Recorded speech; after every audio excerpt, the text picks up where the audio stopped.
May iba't ibang klase ng sinker or yung pabigat at meron din tayong pabigat sa mga lure na ating ginagamit kahit ito pa ay yung tinatawag nating floating or yung mga popper na lure.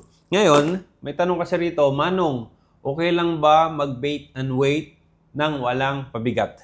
So, pwede naman mag-bait and weight na walang pabigat, lalo na kung yung pain natin ay live bait. Kasi usually ginagawa or ginagamit yung bait and weight sa mga bangka na walang pabigat, iuhook lang yung isda, kakulan at naka-pre-spool or naka-pre-wheel yung line.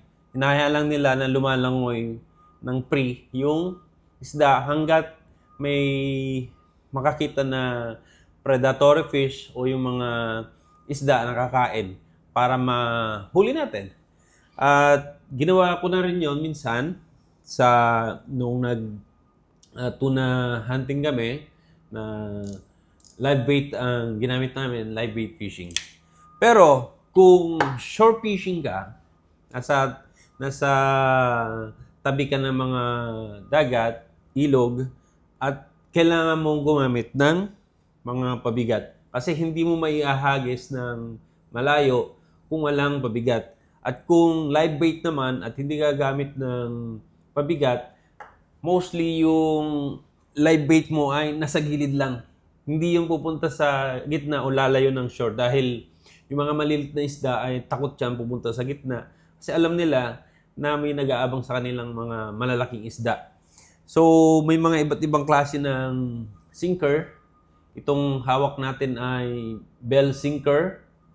Yung iba, yung parang octagon, yung itsura, ay yun yung mga bank sinker. At meron din tayong bullet sinker. At meron tayong egg sinker. Yung mga rigs na ginagamit natin, meron tayong tinatawag na double hook or high and low rig. Meron din tayong single hook o yung dropper rig. Yun yung mga kailangan gamitan ng mga sinker. Kaya yung tanong mo kung okay lang ba na mag-bait and weight ng walang pabigat, okay lang kung nasa bangka ka at live bait. Pero kung nasa shore ka, kailangan mo ng iyong sinker.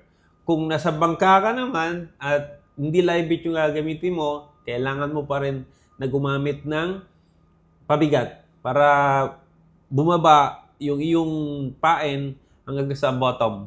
At yung mga rig na ginagamit sa bait and weight na live bait ay yung Carolina rig or yung fish finder rig. Pero yun ay may sinker. Yun lang, idol. At sana nasagot ko yung tanong mo. Kung may pwede pa kayong idagdag sa mga nabanggit natin o nasabi natin sa video na to, comment lang kayo sa comment section para maidagdag naman natin at mabigyan natin ng konting idea yung mga iba pa nating mga kasama sa sports or sa libangan na to. Thank you so much and God bless!